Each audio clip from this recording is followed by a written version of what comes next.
विश्वेशलिंगसंभूतं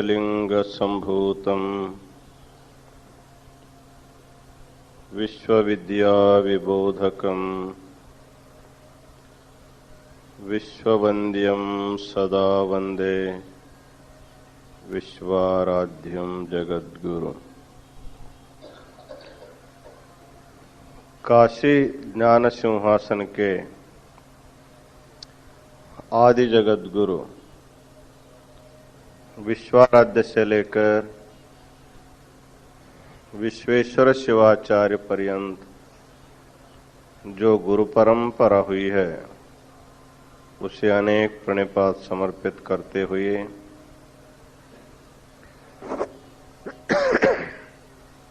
आज के इस धर्म सभा में उपस्थित समस्त शिवाचार्यगण, काशी वीर शैव विद्वत संघ के समस्त विद्यार्थीगण, हमारे देश के विभिन्न प्रांतों से आए हुए सद्भक्तगण और माताओं, इस पवित्र काशी नगरी में विश्व शांति के लिए जंगमबाड़ी महामठ में कोटि बिल्वार्चन का कार्यक्रम अव्याहत गति से चल रहा है। इस महान पूजा समारंभ के साथ एक दिव्य ग्रंथ की चर्चा भी हम लोग करते जा रहे हैं। श्री सिद्धांत शिखामणि अपने जीवन में अमूल्य प्रकाश देने वाला एक दिव्य रत्न है। इसके प्राणलिंगार्चन स्थल के बारे में कल हम लोगों ने विचार किया था। आज भी उसी अवशिष्ट विषयों के ऊपर आज विचार करना है। कहा गया थे प्राणलिंग की अर्चना करने हो क्षमाभिषेक सलिलम विवेको वस्त्रमुच्यते सत्यमाभरणम प्रोक्तम वैराग्यम पुष्पमालिका। जैसे हम अनेक फूलों के द्वारा निर्मित एक पुष्पमालिका अपने इष्ट भगवान को अर्पण करते हैं, अंतरंग के प्राणलिंग के लिए एक पुष्पमाला कोई काम का नहीं होता है। चाहे कितना भी पैसा दे करके आप खरीद करके लाए हो, बहिरंग में उपयोग पड़ेगा लेकिन अंतरंग में इस पुष्प का कोई उपयोग नहीं है। तो कहते हैं अंतरंग में यदि अपने प्राणलिंग को अर्पण करना है तो वैराग्य रूपी पुष्पमाले का अर्पण करना है। तो वैराग्य शब्द का अर्थ है यहलोक और परलोक दोनों लोकों में जो अनासक्ति है उसी का नाम वैराग्य है। इहामुत्र फलभोग विरागः। शास्त्रकारों ने वैराग्य का लक्षण किया है ऐहिक सुख और पारलौकिक सुख। इन दोनों की अभिलाषा जिसके मन से निकल गई है तो उसी के मन में स्थायी रूप में वैराग्य रह सकता है। अर्थात ऐहिक पारलौकिक इच्छा यदि रहेंगे तो हमारी प्रवृत्ति बहिर्मुख हो जाती है, हम अंतर्मुख नहीं जा सकते हैं, तो प्राणलिंग की पूजा हमारे नहीं हो सकती। इसलिए कहते हैं वैराग्य जितना अधिक रहेगा उतना आप अंतर्मुख हो सकते हैं और प्राणलिंग की अर्चना आप कर सकते हैं। इसी विषय को बताते हुए आगे कहते हैं गंधः समाधि संपत्ति ही अक्षता निरहंकृति। जैसे हम लोग चंदन घिस करके गंध निकालते हैं और भगवान को अर्पण करते हैं, और चावल बिन करके जो न टूटा हुआ जो धान्य होते उसको अलग करके उसको अक्षता के रूप में हम लोग भगवान को अर्पण करते हैं। ये तो बहिरंग की सामग्री होगी, लेकिन अंतरंग में गंध क्या है और वह अक्षता क्या है? गंधः समाधि संपत्ति ही। जब आपको समाधि लग जाएगी तो वही भगवान को गंध समर्पण है। मन को जब समाधि लग जाती है, अर्थात कुछ भी नहीं करना, चुपचाप बैठना ही भगवान को गंध समर्पण करना। ये सबसे कठिन काम है, चुप बैठना। कुछ करने के लिए कहेंगे तो आप कुछ करते करते कैसे भी कर सकते हैं, लेकिन कुछ भी नहीं करना, चुपचाप बैठो, इधर हिलना नहीं, उधर हिलना नहीं। हाँ, ये बहुत बड़ी शिक्षा है। जैसे घर के खंबे निश्चल होते हैं, उसी प्रकार शरीर जब निश्चल बैठता है तभी आपको समाधि लग सकती है। समाधि जाने से पहले ध्यान, धारणा और समाधि तीसरी अवस्था है। जब आप शांत बैठ करके मन में कोई इष्ट का जब चिंतन करने लगते हैं तो पहले ध्यान की अवस्था होती है। 1 घंटे तक आपका मन निश्चल यदि होता है, 1 घंटे में 1 सेकंड भी आपका मन इधर उधर नहीं होना चाहिए। पूरा पूरा 1 घंटा आपका मन यदि निश्चल है, एक ही तत्व में यदि निष्ठ है, तो उसको कहा जाता है ध्यान। 1 घंटा निश्चल स्थिति को ध्यान कहा जाता है। और 24 घंटा यदि आपके मन स्थिति निश्चल हो जाएगी, उसका नाम धारणा है। 24 घंटे तक आपका मन इधर उधर होना नहीं चाहिए। बैठ गए, आज सुबह 6 बजे बैठे तो कल सुबह 6 बजे तक आपको हिलना नहीं, डुलना नहीं। जैसे एक मूर्ति की स्थापना करते हैं तो मूर्ति जैसे बैठे थे तो वैसे बैठना पड़ेगा। मूर्ति के जैसे आपका शरीर बैठेगा तो उसका नाम है धारणा। हम लोग जब पूजा में बैठते हैं, इधर उधर हमारा आसन हिलता डुलता रहता है। तो आसन का नाम ही है स्थिरम सुखम आसन। जो स्थिर में रहे और हमको कोई कष्ट न हो। जैसे कोई पद्मासन में बैठा है, कोई सिद्धासन में बैठा है, तो बहुत देर तक बैठने से ये यहाँ दर्द होने लगते हैं।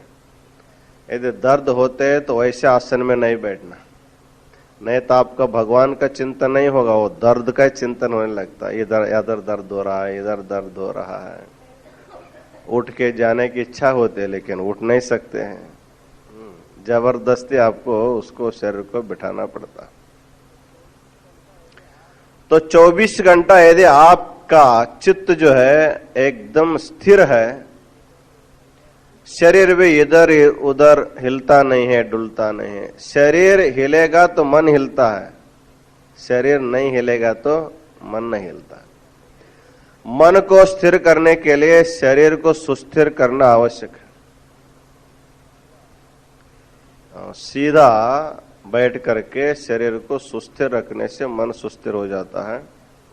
जैसे एक पात्र में पानी लेकर के आप पात्र को हिलाते बैठेंगे तो अंदर का पानी हिलता रहता। एक जगह पात्र को पानी भर कर रख दिया, थोड़े समय थोड़ा हिलता डुलता रहेगा, बाद में जैसे घट स्थिर हुआ तो पानी भी स्थिर हो जाता है। उसमें आप अपना प्रतिबिंब देख सकते हैं। पहले जमाने में दर्पण नहीं थे, दर्पण का विकास नहीं हुआ था, तो पानी में भी अपना प्रतिबिंब देखते थे। उपनिषदों में जब प्रसंग आता है तो पानी में ही प्रतिबिंब देखने की प्रथा वहां पर बताई जाती है। जब पानी सुस्थिर रहेगा तभी आपका प्रतिबिंब स्वच्छ और स्पष्ट दिखाई दे सकता है। जैसे पानी को स्थिर रखने के लिए जिसमें पानी है उस पात्र को स्थिर रखना पड़ता है, उसी प्रकार हमारा चित्त भी पानी के जैसा है। जो वस्तु मिल गया उसके आकार बन जाता है। चित्त का कोई आकार नहीं रहता। जो भी वस्तु उसके सामने आ जाए उसके आकार बन जाता है। पेड़ सामने आया तो पेड़ का आकार बन जाता है, पुरुष सामने आया पुरुष का आकार बन जाता है, स्त्री सामने आए तो स्त्री का आकार बन जाता है। जो भी आपने सामने आ जाता है, नेत्रों के सामने जो भी वस्तु व्यक्ति आ जाते हैं उसी के आकार में हमारा मन बदल जाता है। वो व्यक्ति जाने के बाद फिर अपने स्वरूप में रहता है, उसको आकार बदलने में कोई देर नहीं लगता। पत्थर को आकार लाने में बहुत देर लगता है, पत्थर में आकार लाने में महीनों लगता है, और उस आकार को खत्म करने में भी कुछ समय लगता है। लेकिन पानी में आकार लाने में कोई समय नहीं है। कोई पात्र लिया, पात्र में जो पानी डाल दिया, जैसे डाल दिया वैसे उसका आकार बन जाता है। ग्लास में पानी डाल दिया, ग्लास का आकार बन गया। थाली में पानी डाल दिया, वो थाली का आकार बन गया। इतना तरल पदार्थ है, जैसे डाल दिया वैसे उसका आकार बनता है। उसी प्रकार हमारा मन भी पानी के जैसा है, जो सामने आता है उसी के आकार में वो बदल जाता है। तो हमको अपने मन में संसार के किसी पदार्थ के आकार में मन को परिवर्तन करना नहीं है, उसको केवल निर्गुण निराकार परमात्मा के आकार में जब हमको ले जाना है, तो आपको धारणा अवस्था में जाने के लिए कम से कम 24 घंटा आपका चित्त जब सुस्थिर रहेगा तब उसको धारणा की अवस्था कहते हैं। उससे अधिक जब हमारा चित्त शांत और स्थिर रहता उसको समाधि कहते हैं। 24 घंटे से अधिक, 1 दिन, 2 दिन, 10 दिन, महीना, 2 महीना, साल, 2 साल, कितना भी रहेगा उसको समाधि कहते हैं। तो यहां कहते हैं गंधहा समाधि संपत्ति ही, ध्यान नहीं, धारणा नहीं, वो कहते हैं समाधि। जब आपके मन में समाधि लग जाती है वही आपको प्राणलिंग की गंध का अर्पण हो रहा है, ऐसा अर्थ है। बाहर चंदन घीस करके गंध लगाना आसान है, लेकिन अपने चित्त को समाधिस्थ करना बहुत आसान नहीं है। जब हमारा चित्त समाधिस्थ होगा तभी हमको प्राणलिंग का अनुभव होता, नहीं तो नहीं हो सकता। इसलिए प्राणलिंग अर्चना में समाधि की अवस्था गंधार्पण है। अक्षता निरहंकृति ही, गंध लगाने के बाद जब हमको अक्षता लगाना है तो अक्षता क्या है बताते हैं, निरहंकृति ही। मनुष्य के मन में अहंकार और ममकार 2 भावनाएं रहती हैं। ये तो नैसर्गिक है, अनादिकाल से सृष्टि में प्रत्येक व्यक्ति के मन में अहंकार भी रहता है और ममकार भी रहता है। मैं और मेरा इस शब्द को छोड़ करके व्यवहार करने के लिए किसी से भी कहेंगे वो व्यवहार होता ही नहीं। आप अपने नाम छोड़ करके व्यवहार कर सकते हैं, अपना नामोच्चारण के बिना व्यवहार कर सकते, लेकिन मैं और मेरा ये 2 शब्द छोड़ करके व्यवहार करना संभव नहीं है। जब भी आप अपने व्यवहार करते हैं अपना नामोच्चारण तो कभी करते नहीं है। मैं जा रहा हूं, मैं आ रहा हूं, मैं खा रहा हूं, मैं पी रहा हूं, मैं दे रहा हूं, मैं ले रहा हूं, मैं ये तो रहता ही। अपने नाम लेकर के कोई कहता है क्या फलाना मैं ये काम कर रहा है, ऐसा अपना नाम लेता ही नहीं। नाम कब लिया जाता है, जब आपका परिचय उनको नहीं रहता, तब परिचय देने के लिए आप कौन है तब आपको नाम बताना पड़ेगा। एक बार परिचय हो गया तब आपका नाम की कोई जरूरत नहीं। हाँ मैं आ गया, हाँ अच्छा ठीक है आओ बैठो। यदि अपरिचित व्यक्ति आकर कहता मैं आया हूं तो आप कौन है, आप आए ठीक, आप कौन है, एक बार आपका नाम पूछेंगे, उनका संबंध पूछेंगे। एक दफा परिचय हो गया तब बार बार उनका नाम आप नहीं पूछते हैं। हाँ तुम आओ, तुम जाओ, हम आएंगे, तुम जाएंगे, हम तुम मैं, इसी में हमारा व्यवहार होता है। तो कहते हैं यहाँ शास्त्रकारों का कहना है कि अहंकार और ममकार ये दोनों संसार में जीवात्मा को लाते हैं। और उसको बहिर्मुख प्रवृत्ति में यही दो कारण।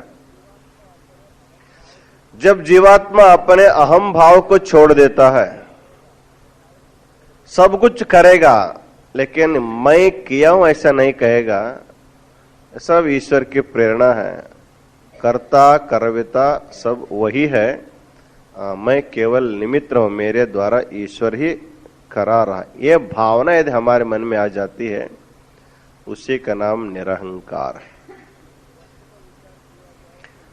तो वस्तुतः विचार किया जाए तो यही भावना जो है मनुष्य के मन में शांति दिलाने वाली।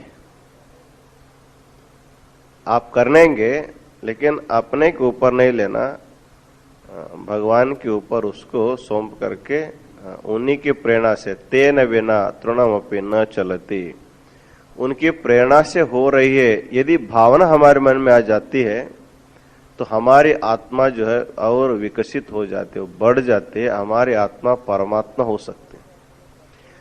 यदि आपके मन में अपने कर्तव्य के प्रति मैं भावना आ गया तो आप संकुचित हो जाते हैं, छोटे हो जाते हैं। अहंकार आदमी को छोटा बनाता है और इतना ही नहीं और नीचे गिरा देता है, छोटा भी बनाता है और नीचे गिरा देता है। निरहंकार की भावना बड़ा बनाता और कभी नहीं गिराता है। इसलिए जब भी किसी का पतन होता है, कोई गिर जाता है, तो सोचना चाहिए वो अपने अहंकार से ही जीवात्मा उनका अधःपतन होता है, गिर जाते। इसलिए कहते हैं अक्षता निरहंकृति ही। निरहंकार की भावना ही भगवान को अर्पण करने की एक अक्षता है। इसलिए हमेशा सब कुछ करते हुए अहं करोमि, मैं कर रहा हूं, इस भावना को छोड़ देना चाहिए। क्योंकि करना तो है लेकिन कर्तव्य दो प्रकार की होती है। एक अहंकार भावना से करना, दूसरा अभिनय भाव से करना। दोनों में बहुत फर्क है। जब अहंकार भाव से जीवात्मा करता है तो उसमें उसको फंस जाने की शंका रहती है। जब अभिनय के भाव से करता है तो वो उसमें नहीं फंसता। अर्थात मैं केवल अभिनय कर रहा हूं, मैं वस्तुतः वो व्यक्ति नहीं है, ये भावना जब रहेगा तब हमारे मन में अहंकार की भावना नहीं रहती। इसलिए मनुष्य जो है करते हुए भी उसमें कर्म के फल में वो नहीं फंसता है। इसलिए निरहंकार की भावना मनुष्य को सदा सदा के लिए संसार से मुक्त रखता है। इसलिए अक्षता निरहंकृति ही। आगे कहते हैं श्रद्धा धूपो महाज्ञानम जगद्भाषि प्रदीपिका। जब अक्षता बेल फूल आप लोग भगवान को चढ़ाएंगे, उसके बाद धूप और दीप आता है। तो धूप क्या है? अगरबत्ती लगाना, नाना प्रकार के बत्तियां हैं, ये तो ठीक है, बाजार से लाएंगे वो लगा देंगे। लेकिन वस्तुतः धूप वही है, श्रद्धा धूपः। जो भी आप काम करते हैं श्रद्धा से करना चाहिए। श्रद्धा से, भावना से जो भी कर्म हम करते हैं उसका फल अच्छा होता है। श्रद्धा विहित जो कर्म होगा उसको कोई फल नहीं मिलता। इसलिए श्रद्धा धूपः, अचल विश्वास ही श्रद्धा है। अपने इष्ट भगवान के ऊपर, अपने गुरु के ऊपर, अपने धर्म ग्रंथों के ऊपर हमारा जो अचल विश्वास है, कोई कुछ भी कहेगा उसमें हमारे मन में कभी संदेह नहीं होना चाहिए। इस प्रकार अचल और अटल विश्वास जब हमारे मन में स्थिर हो जाता, उसी का नाम श्रद्धा है। वो श्रद्धा ही प्राणलिंग का धूप माना जाता, अर्थात अत्यंत सुगंध। श्रद्धा से बढ़कर सुगंध दूसरा कोई वस्तु नहीं है। आगे कहते हैं जगद्भाषि प्रदीपिका, महाज्ञानम जगद्भाषि प्रदीपिका। धूप के बाद दीप अर्पण करते हैं। कभी हम लोग बाहर में तेल का दीप अर्पण करते हैं, घी का दीप अर्पण करते हैं, लेकिन प्राणलिंग के लिए तेल और घी का दीप कोई काम नहीं करता। उसके लिए करते हैं महाज्ञानम। आपके मन में जब ज्ञान उत्पन्न हो जाता है आत्मा के प्रति, परमात्मा के प्रति, शरीर आदि से आत्मा भिन्न है और परमात्मा भी मेरे आत्मा के, परमात्मा का एक अंश ही मेरी आत्मा है, इस प्रकार आत्मा परमात्मा के बारे में जब आपके मन में जब ज्ञान प्रस्फुरित हो गया है और जिस ज्ञान के द्वारा संपूर्ण जगत भाषित होता है, यद भाषा भासते विश्वम, जिस परमात्मा के ज्ञान प्रकाश में संपूर्ण विश्व प्रकाशित होता है, उसी जगत भाषण करने वाले उस ज्ञान को जब हम अपने अंतःकरण में पाए जाते हैं तो वह ज्ञान ही वहां पर अपने प्राण लिंग के लिए अर्पण करने का दीप है। तो ज्ञान जैसे बाहर के दीप जलाने से अंधकार दूर हो जाता है, उसी प्रकार अंतःकरण में जब ज्ञान उत्पन्न हो जाता है तब हमारे मन के सभी प्रकार के अज्ञान रूपी अंधकार जो है संपूर्ण रूपे न निवृत्त हो जाता। अज्ञान को दूर करना ही हमारा जीवन का मुख्य लक्ष्य होता है, इसलिए प्राणलिंग की अर्चना में ज्ञान ही उसको दीप माना जाता है। तो आगे कहते हैं फिर भ्रांति मूल प्रपंचस्य निवेद्यम तन निवेदनम। भ्रांति मूल प्रपंचस्य तन निवेद्यम निवेदनम। जब भगवान को हम नैवेद्य अर्पण करते हैं, बहिरंग में नाना प्रकार के पकवान निर्माण करके हम उसको अर्पण करते हैं, लेकिन प्राणलिंग के लिए वो भोग नहीं लगता। आपका पूरी, लड्डू, हलवा ये सब जो है प्राणलिंग के लिए भोग नहीं लगता। तो उसके लिए क्या लगाना है? भ्रांति मूल प्रपंचस्य निवेद्यम तन निवेदनम। प्रपंच में जो हमारी जो भ्रांति हो गई है, भ्रांति के बारे में आपको जानकारी होनी चाहिए। वस्तु एक रहता है, उसको हम अलग समझते हैं, उसका नाम भ्रांति है। जैसे रस्सी को देखता है उसको सांप समझता। कभी कभी ऐसे होता है घर में मंद अंधकार है, पूरा प्रकाश भी नहीं, पूरा गाढ़ अंधकार भी नहीं है। सर्प के जैसे कोई रस्सी आपके घर में पड़ी है, आपके मन में सर्प की भीति बैठी हुई है, आप अचानक जब उसको देख लिया तो आपको लगता है कि अरे सर्प यहां पर है, तो आप भयभीत हो जाते, उससे भाग जाते हैं। तो वस्तु तो वहां सर्प नहीं है, फिर भी आपको जो ज्ञान हुआ है वो ज्ञान का नाम है भ्रांति ज्ञान है। तो रज्जू रस्सी है और रस्सी को आप लोगों ने सर्प समझ लिया। उसी प्रकार कभी कभी ये जो समुद्र के शिंप होते हैं, वो शिंप जो है कभी कभी बाहर जब पड़े हैं गर्मी के दिनों में, सूर्य के प्रखर प्रकाश में चांदी के जैसे वो चमकते रहते। कभी कभी लोग उसको चांदी समझकर उसको लेने के लिए दौड़ते हैं। भ्रांति दो प्रकार का होता है।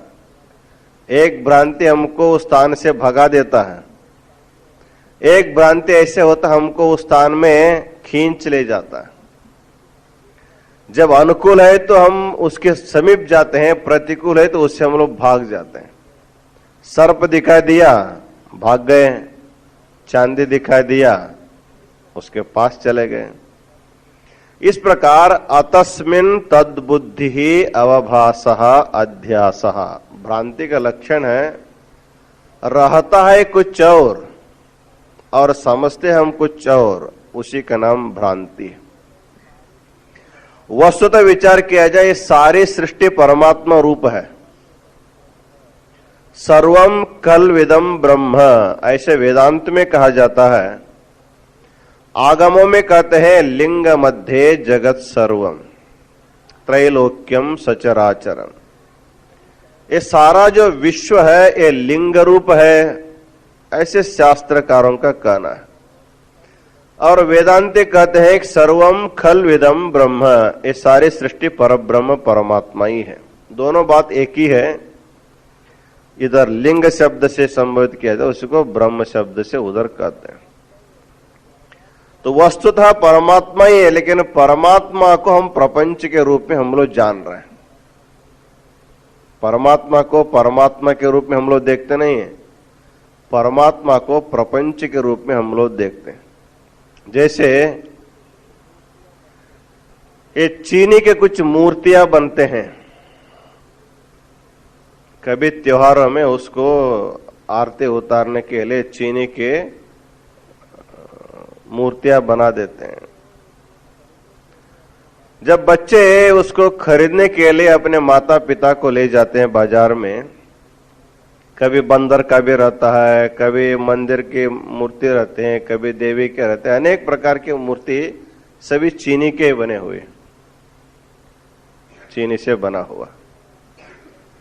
बच्चों की दृष्टि में वो चीनी नहीं दिखाई देता, बच्चों की दृष्टि में वो अलग अलग मूर्तियां हैं।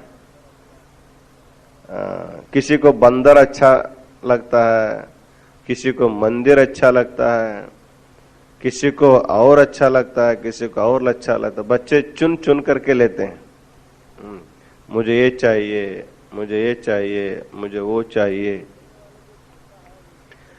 लेकिन लेने वाला जो पिता है उसको कोई फर्क नहीं पड़ता, और बेचने वाला जो दुकानदार उसको कोई फर्क नहीं पड़ता। सब मूर्तियों को एक ही तराजू में रख करके तौलता है।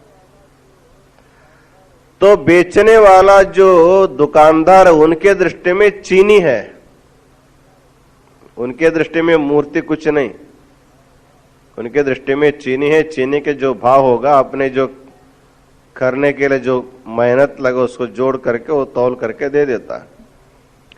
लेकिन लेने वाले बच्चे हैं वो एक को पसंद करते, दूसरे को पसंद नहीं करते।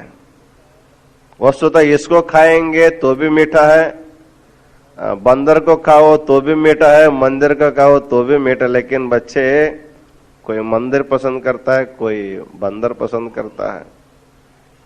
जैसे दृष्टि में फर्क है तो चीनी, लेकिन चीनी समझने वाले कोई कोई होते हैं। सब लोग अपने अपने दृष्टि से उसको नाना प्रकार के मूर्ति जैसे समझते हैं।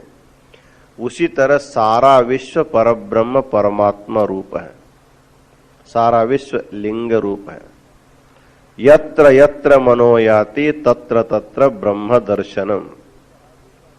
कहते हमारे चित्त वृत्ति जहां भी जाती है वहां परब्रह्म का ही दर्शन होता है, लेकिन परब्रह्म दर्शन सबको नहीं होता है।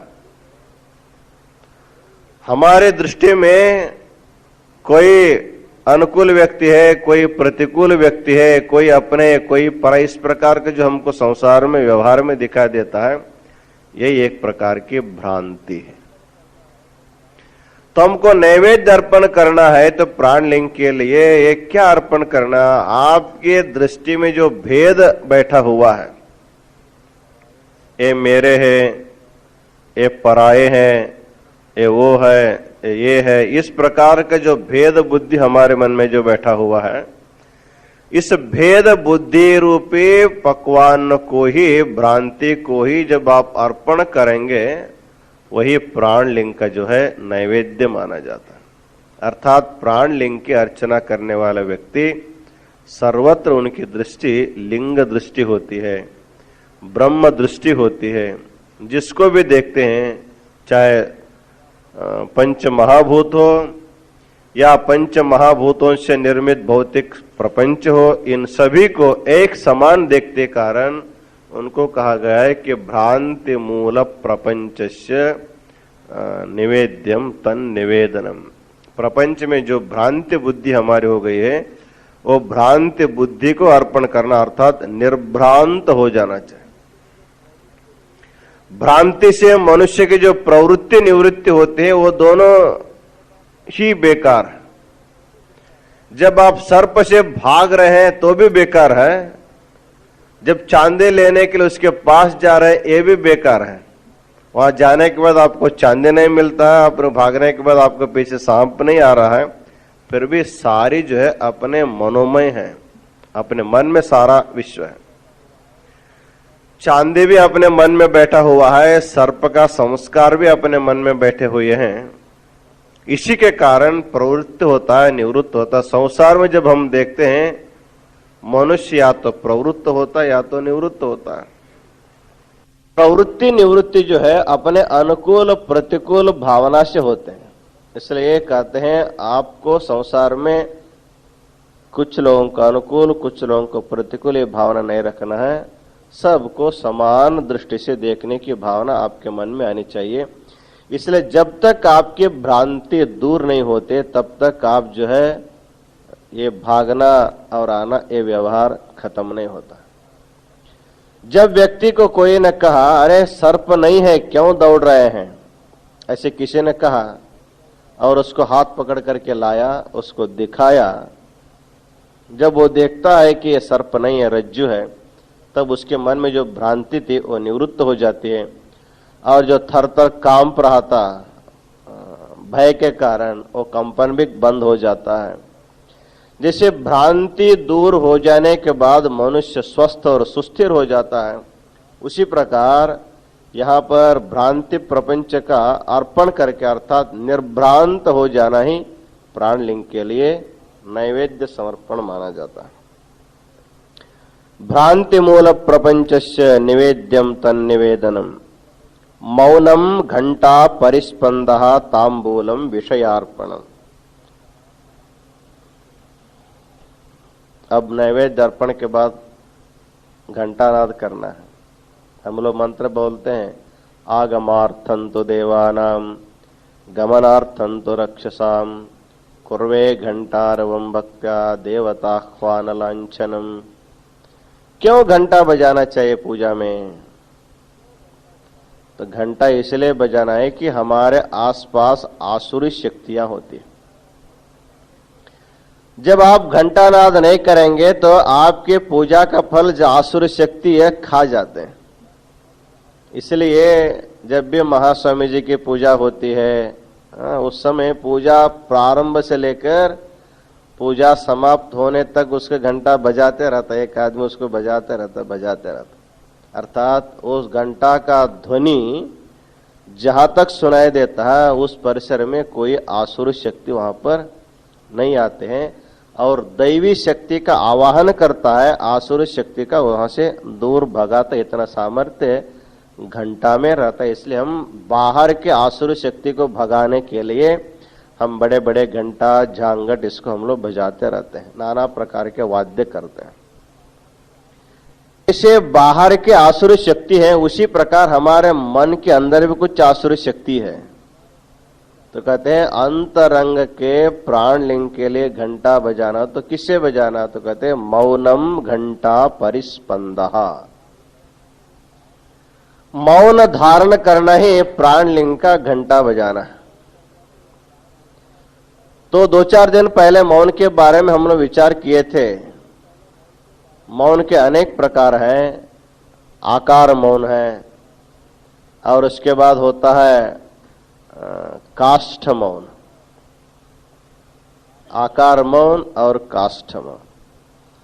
आकार मौन में केवल हम अपने वाग व्यवहार नहीं करते हैं, लेकिन लिखते हैं, चेष्टा करते हैं, हाथ के द्वारा संज्ञा करते हैं, बोलते नहीं हैं, लेकिन जो बोलने से व्यवहार होना है वो नहीं बोलने से भी हमारा होता रहता है। इसको कहते हैं आकार मौन। माने आकृति मौन है लेकिन व्यवहार नहीं, मौन नहीं, व्यवहार तो चल रहा है। दूसरा मौन होता है काष्ठ मौन। जैसे पत्थर है, लकड़ी है, ये कुछ बोलते नहीं है, आप कुछ भी करो चुपचाप रहते हैं। उनके ऊपर बैठो तब भी चुप है, उसको इधर से लेकर के उधर फेंक दो तब भी चुप है। हमको क्यों फेंक रहे हैं? ऐसे कोई लकड़ी पत्थर तुम्हारे घर में झगड़ा किया है? नहीं तो आपको एक बार घर बांधने के बाद उसके निकालना मुश्किल हो। जैसे आदमी को बाहर निकालना मुश्किल है, एक बार घर में घुस गया उसको बाहर निकालना जैसे मुश्किल होता है, उसी प्रकार आपके घर में लगे हुए जो पत्थर को भी निकालना जब मुश्किल, वो भी झगड़ा करने लगेंगे तो बहुत मुश्किल हो जाता था। लेकिन वो चुपचाप बैठ, ठीक है तुम यहां रखो तो हम यहीं हैं, यहां से फेंक दो तो हम वहीं रहेंगे। कुछ भी करने पर भी जैसे काष्ठादि पदार्थ जो कुछ भी अपने प्रतिक्रिया व्यक्त नहीं करते हैं, उसी तरह यदि अपने मन की प्रतिक्रिया व्यक्त नहीं करेंगे, उसी का नाम काष्ठ मौन। तो काष्ठ मौन साधन करने के लिए पहले आकार मौन का अभ्यास करते करते अपनी इच्छाओं को पूर्ण रूपेण परिसमाप्त करना ही काष्ठ मौन का अर्थ होता है। तो कहते हैं मौनम घंटा परिस्पंदः। तो यहां पर शब्द के द्वारा बजाते बजाते हम लोग भगवान को घंटा शब्द का अर्पण करते हैं। वहां कुछ बजाना नहीं है। हमारे मुंह में जो भी घंटा है, प्रत्येक व्यक्ति के मुंह भी घंटा है, बजता रहता, हमेशा बजता रहता। जैसे भगवान के मंदिर में घंटा भक्त जाकर के उसको बजाते हैं, उसी प्रकार मनुष्य जहां भी बैठा है तो अपनी घंटी बजाते रहता है, कुछ बोलता रहता है। बोलना भी घंटी बजाना है। लेकिन प्राणलिंग की अर्चना करने में ये वाणी भी बंद हो जानी चाहिए और मन भी चिंतन करना बंद हो जाता है। मन के चिंतन जब बंद हो जाएगा तभी उसको प्राणलिंग का घंटा रव माना जाता है। अर्थात प्राणलिंग के घंटार्पण करने के उद्देश्य क्या है? जैसे बाहर के घंटा ध्वनि करने से सारे आसुर शक्ति भाग जाते हैं, उसी प्रकार आपके मन में जो भी वासनाएं हैं वही एक प्रकार की आसुरी शक्तियां हैं। वही आसुरी शक्ति के कारण मनुष्य कुछ बोलता रहता है, ये चाहिए वो चाहिए। लेकिन मन के वासनाएं जब नहीं रहेंगे तब आपका मन मौन होता है, तो वही वास्तुतः घंटा शब्द अर्थात निर्विघ्न स्थिति तभी आपको आ सकती है। बाहर के घंटा बजाने से कोई विघ्न आ भी सकता है, लेकिन जब आप पूर्ण रूपेण मौन हो जाएंगे तो आपको किसी प्रकार का विघ्न नहीं है। सबसे बड़ा विघ्न हमारा मन ही है, सबसे बड़ा विघ्न। दूसरा व्यक्ति विघ्न उतना नहीं कर सकता, लेकिन हमारा मन ही हमको बहुत बड़ा विघ्न है। पूजा में जाएंगे तो जाने नहीं देता है, ध्यान करना चाहते हैं तो ध्यान करने नहीं देता है। हम जो कुछ भी अच्छा करना चाहते हैं, अच्छा करने के लिए वो मौका नहीं देता है। ज्यादा से ज्यादा आपको जितना नीचे ढकेल सके उतना वो नीचे ले जाने के लिए प्रवृत्त होता है। इसलिए मन की सारे आशा आकांक्षाओं को संपूर्ण रूपेण उससे जब निवृत्त स्थिति आ जाते, उसी के लिए यहाँ पर मौनम घंटा परिस्पंदः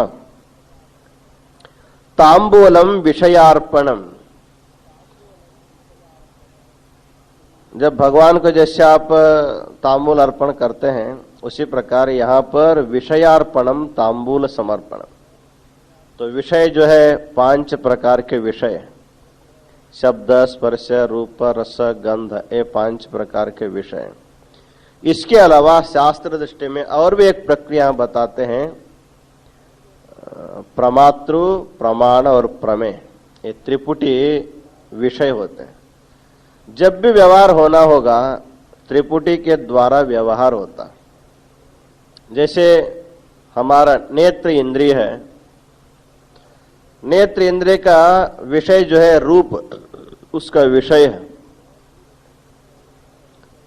और उसको देखने वाला अंदर एक जीवात्मा है, वो प्रमाता है। अंदर बैठ करके जब देखना चाहता है, आप आंख बंद करके ध्यान कर रहे हैं, समझ लीजिए आपको बैठा है ध्यान करने के लिए, बैठो और कोई 1 घंटे तक आंख नहीं खोलना। कोई भी बोले, कहीं भी शब्द हो जाए, कुछ भी हो जाए, आंख खोलना नहीं। आप आंख बंद करके बैठे। से एक गुरु आप लोगों को ऑर्डर दिया है, आदेश दिया है, आप चुपचाप आंख बंद करके बैठे। लेकिन कहीं कुछ हो जाता है तो मन के अंदर को जो जीवात्मा है, जो प्रमाता है, वो कहता है देखो क्या हो रहा है। उसको समाधान नहीं होता, वो अपने आंख को आदेश देता, खोलो, जल्दी खोलो, दरवाजा खोलो, खिड़की खोलो। ये हमारे शरीर के एक खिड़कियां हैं, आंख के जो खिड़कियां। जब बार बार प्रमाता का आदेश होने लगता है प्रमाण के लिए, तब प्रमाण खुल जाता है। जब आंख खुल गया तब आपको कोई सामने व्यक्ति, उसको आप देख लेते हैं। इस तरह प्रमाता प्रमाण के द्वारा प्रमेय को देखता है। ये तीन त्रिपुटी व्यवहार है। प्रमाता करते हैं अंदर का जो जीवात्मा प्रमाता है, और हमारा नेत्र इंद्रिय प्रमाण है, प्रत्यक्ष प्रमाण का एक साधन है। और रूप जो है वो एक दृश्य पदार्थ है। हम जब भी देखना चाहेंगे वो प्रमाता भी चाहिए, प्रमाण भी चाहिए और प्रमेय भी चाहिए। जब तीन है तभी हम कुछ वस्तु को देख, शब्द का या स्पर्श का, रूप का, रस का हम लोग अनुभव कर सकते हैं। यदि प्रमाण है, प्रमेय भी है, लेकिन प्रमाता नहीं है, तो आपका व्यवहार नहीं होता। नेत्रेंद्रिय भी है, सामने रूप भी आकर खड़ा है, लेकिन मन में इच्छा नहीं है, प्रमाता की इच्छा नहीं होती है। तो प्रमाता की इच्छा नहीं है तो आंख खुलता नहीं है, तो रूप का दर्शन नहीं होता। लेकिन प्रमाता की इच्छा है, लेकिन आंख नहीं खुलता है।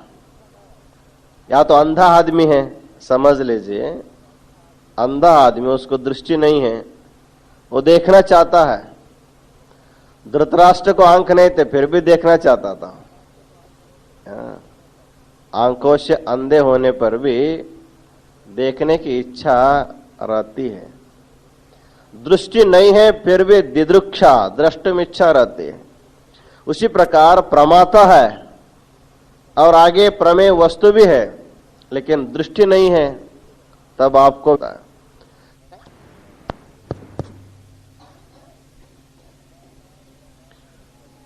प्रमाता, प्रमाण और प्रमेय,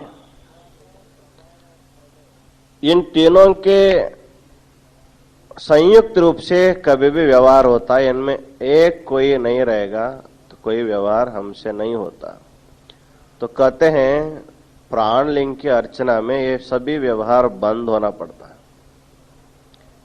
प्रमाता प्रमाण के द्वारा जब प्रमेय देखने लगता है तो बाहर ही आता है। अपने अंदर की जो जीवात्मा है, उसको जब शब्द सुनने की इच्छा हो जाती है, वो तो कर्ण के द्वारा बाहर शब्द सुनता है। रूप देखने की इच्छा हो गई तो आंख के द्वारा रूप देखता है। रस आस्वादन करने की इच्छा हो गई तो जीभ के द्वारा रसास्वादन करता है।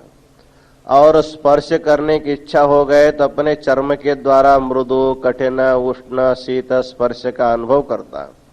इस प्रकार शब्द, स्पर्श, रूप, रस, गंध, ये जो पंच विषय है, इनको अनुभव करने की इच्छा जब भी जीवात्मा को हो जाते, वो उसको अनुभव करने के उसको बाहर ही आना पड़ता। बाहर बिना आए उसको इनका अनुभव नहीं होता।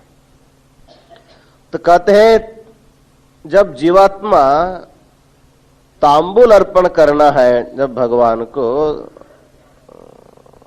विषयार्पणम, तांबूल समर्पण करता है, विषय का अर्पण करना, अर्थात ये प्रमाता, प्रमाण, प्रमेय का जो व्यवहार है, इसको जब बंद कर देगा तभी उसी का नाम तांबूल है। अर्थात बहिर्मुख प्रवृत्ति हमारी उस समय नहीं हो जाती है, तो हमारा जो प्रमाता, जो आत्मा है, वो अंदर ही अंदर उसी प्राण लिंग में जब उसका विलीन हो जाता, उसी के चिंतन में जब लग जाता है, तो बाहर आने की इच्छा नहीं होती। इस तरह प्राणलिंग अर्चना में विषयार्पण जो है, त्रिपुटी रूपी विषय का अर्पण करना, वो तांबूल समर्पण माना जाता है।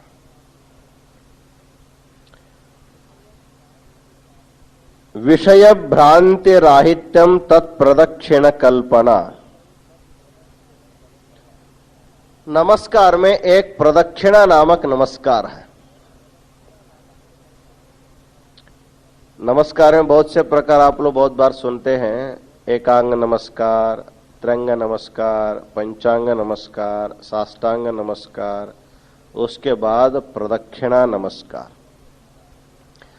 प्रदक्षिणा नमस्कार के लिए एक मंत्र आप लोगों को मालूम भी होगा, प्रकृष्ट पापनाशाय प्रकृष्ट फल सिद्धये प्रदक्षिणम करोमीश प्रसीद परमेश्वर। ये प्रदक्षिणा नमस्कार का मंत्र है। प्रदक्षिणा का अर्थ है जो हमारी जो श्रद्धा का जो देव है उसको बीच में रख करके उसके चारों ओर जो है फेरी लगाना। बहुत से लोग मनौती करते, हम 1000 फेर लगाएंगे, 10,000 फेर लगाएंगे, हमारी कामनाएं पूरी हो जानी चाहिए। तो कुछ लोग साष्टांग नमस्कार का भी मनौती मांगते हैं, अपने गांव से अपने भगवान तक साष्टांग डालते हुए लोग जाते हैं। तो यहां पर कहा जाता है कि प्रदक्षिणा नमस्कार जो है, प्रदक्षिणा नमस्कार करने से हमारे सारे अनिष्ट जो मन के जो पाप है सभी दूर हो जाते हैं और सारी इष्टार्थ जो है प्राप्त हो जाते हैं। प्रकृष्ट पाप नाशाय प्रकृष्ट फल सिद्धये, जो सबसे बड़ा कोई पाप होगा वो प्रदक्षिणा नमस्कार से दूर हो जाते। इसलिए जब मंदिर में हम लोग जाते हैं, अंदर भगवान का नमस्कार करने के बाद 2 फेरी, 3 फेरी, 4 फेरी, 5 फेरी हम लोग प्रदक्षिणा करके थोड़ा समय बैठ करके फिर अपने घर हम लोग आते हैं। तो उसी प्रकार यहां पर प्रदक्षिणा के लिए बताते हैं विषय भ्रांति राहित्यम तत्प्रदक्षिण कल्पना। विषय में जो भ्रांति बुद्धि है वो भ्रांति बुद्धि को छोड़ना ही प्रदक्षिणा नमस्कार। विषय भ्रांति क्या है? जो शब्द स्पर्श रूप रस गंध, ये जो विषय पंच विषय है, इनमें प्रत्येक जीवात्मा के मन में भ्रांति ऐसी इस प्रकार की भ्रांति हो गई है कि इसमें हमको ये सुख का साधन है, ऐसे मन में भ्रांति हो गए। यद्यपि विषयों में दुख ही दुख है, फिर भी उसमें सुख का हमको ज्ञान होता है। दुख रूपी विषयों में सुख का ज्ञान होता है और सुख रूपी परमात्मा का विचार ही मन में नहीं आता। इस तरह जो है उसको विपरीत समझना ही भ्रांति है, दुख को सुख समझना ही भ्रांति है। निजगुण शिवयोगी कन्नड़ में कहते हैं, दुखवने सुख व्यंबरु अविवेकीगणु। संसार में रहने वाले बहुत कुछ ऐसे लोग हैं, वो दुख को ही सुख समझ रहे हैं, वस्तुतः दुख को अनुभव करते हैं और उसी को सुख समझ करके अनुभव कर रहे हैं। जैसे नीम के पेड़ में कुछ कीड़े होते हैं, नीम के पेड़ में वो नीम का पेड़ के जब अंश खाते रहते हैं तो वो तो कड़वा रहता है, लेकिन कड़वा खाते खाते खाते उसको कड़वा नहीं लगता, और तिक्त भी उसको मधुर लगता। पहले राजा लोग भी अपने राज दरबार में कुछ विष कन्याओं को तैयार करते थे। विष कन्याएं प्राचीन नाटकों में काव्य में उनका वर्णन आता है। यदि किसी शत्रु राजा को मारना है, सामने आमने सामने युद्ध करके मारना तो ये बात अलग है, लेकिन उसको वंचना से उसको उस ढंग से मारना होता है। सुंदर लड़कियों को बचपन से ही उनको थोड़ा थोड़ा थोड़ा थोड़ा विष खिलाते थे, और विष खाते खाते उनको विष उनके लिए विष नहीं लगता, वो विष उनका आहार बन जाता। उनके सारा शरीर संपूर्ण विषैले बन जाता। ऐसे विष कन्याओं को जब राजा लोग अपने शत्रु के पास भेज देते थे, तो उनके साथ जब सरस सल्लाप जब व्यवहार करते थे राजा लोग, तो उनके व्यवहार के द्वारा उनका विष उनके शरीर में प्रविष्ट हो जाता था, वो आराम से मर जाते थे। कोई युद्ध करने की कोई जरूरत नहीं है, कोई परेशान करने की जरूरत नहीं। जैसे इंजेक्शन से पॉइजन शरीर में दे देने से जैसे मनुष्य मर जाता है, उसी प्रकार ही होता है। यद्यपि विष जो है व्यक्ति को जान हरण कर सकता है, प्राण हरण कर सकता है, लेकिन वही विष जो है थोड़ा थोड़ा प्रमाण हम लेते रहेंगे, विष हमको मारता नहीं। जैसे बिजली आप तार छुएंगे तो आपको मार देता है, लेकिन बिजली के जो काम करने वाला हो तो उसको नहीं मारता है, उसको अभ्यस्त होता है। वो एक एक तार लेकर के हाथ में लेकर काम करता है। उनको आप स्पर्श करेंगे तो उनको भी मारेगा, आपको भी मारेगा। अर्थात वो अपने शरीर में बिजली का प्रवेश होते होते होते उसको धारण करने की शक्ति उसमें शरीर में जैसे आ जाती है, उसी प्रकार करते हैं यहां पर विषय भ्रांति जो है, विषय भ्रांति जो है वो विषय सुखरूप ऐसा जो हम लोग समझ रखे हैं वही एक प्रकार की भ्रांति है। यद्यपि सुखरूप नहीं है, दुखरूप विषयों को सुखरूप मानने के कारण कहते हैं विषय भ्रांति राहित्यम तत्प्रदक्षिण कल्पना। तो प्रदक्षिणा का अर्थ है आपके मन में विषयों के प्रति जो भ्रांति है, अर्थात सुख समझ करके जो आप बैठे हैं उसको अर्पण करना ही वो प्रदक्षिणा नमस्कार उसको माना जाता है। कहते हैं बुद्धेस्तदात्मिका शक्तिर नमस्कार क्रियामता। प्रदक्षिणा के बाद अंतिम जो नमस्कार होता है उसके लिए बताते हैं बुद्धे है संपूर्ण रूपेण समर्पण जो है, हमारी बुद्धि प्राण लिंग के चिंतन के सिवाय जब दूसरा कुछ भी नहीं करता है उसी का नाम वस्तुतः नमस्कार माना जाता। जब भी कोई व्यक्ति किसी को नमस्कार करता है तो उसका अर्थ है कि वो हम आपके लिए पूर्ण रूपेण शरणागत है। नमस्कार का अर्थ होता है हम आपके लिए शरणागत है। तो हमारी जो बुद्धि है, हमारी बुद्धि पूर्ण रूपेण प्राण लिंग के लिए जब समर्पित हो जाती है, अर्थात बुद्धि में प्राण लिंग के चिंतन के सिवाय जब दूसरा विचार नहीं आता है, वही वस्तुतः नमस्कार माना जाता है। इसलिए बुद्धेस तदात्मिका शक्ति नमस्कार क्रियामता एवं विदैहि भावशुद्धैहि उपचारैहि अदूषितैहि प्रत्युन्मुख मना भूत्वा पूजये लिंगमांतरम। कहते हैं एवं विदैहि भावशुद्धैहि, ये सभी सामग्रियां भावनात्मक सामग्रियां,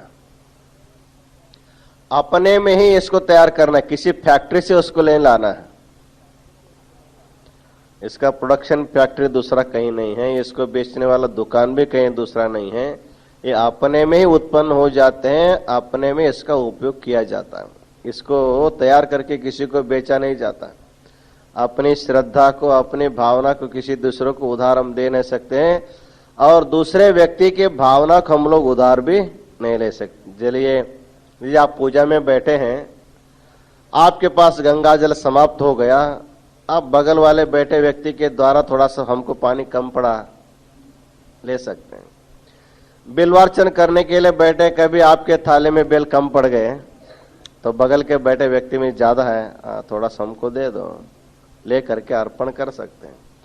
लेकिन जो अंतरंग की जो सामग्रियां हैं किसी को न दे सकते हैं न किसी से ले सकते हैं, ये अपनी ही सामग्री है, अपनों को ही इसको पूजा करना पड़े। इसलिए कहते हैं एवं विदैहि भाव शुद्धैहि अदूषितैहि। बाहर के सामग्रियों में किसी न किसी प्रकार का दोष हो सकता है, पानी भी अशुद्ध हो सकता है, गंध भी अशुद्ध हो सकता है, भस्म में कोई छोली हो भी अशुद्ध हो सकता है, बिल पत्र नीचे गिर गया तो अशुद्ध हो गया, फिर उसको लेकर के आप भगवान के ऊपर नहीं चढ़ाते, गिर गया तो गिरा दे, उसी को उधर भेज देते हैं। लेकिन हमारे मन की जो भावनाएं हैं ये हमेशा शुद्ध होती हैं, ये अपवित्र नहीं होती है। एवं विदैहि भाव शुद्धैहि अदूषितैहि, दोष रहित अत्यंत पवित्र इन सामग्रियों के द्वारा पूजये लिंगमांतरम, अपने अंतरंग के प्राणलिंग की अर्चना हमेशा करते रहना चाहिए। इस तरह प्राणलिंग अर्चना स्थल में किन किन सामग्रियों के द्वारा उसकी अर्चना की जाती, इसके बारे में विस्तार से बताया गया है। अर्थात साधक को चाहिए ये जो विवेक है, क्षमा है, इन सभी सद्गुणों को अपने मन में लाने के लिए प्रयत्न जब करेंगे तभी आप प्राणलिंग की अर्चना कर सकते हैं। इन्हीं वचनों के साथ आज का आशीर्वचन हम पूर्ण करते हैं। ओम शांति शांति शांति।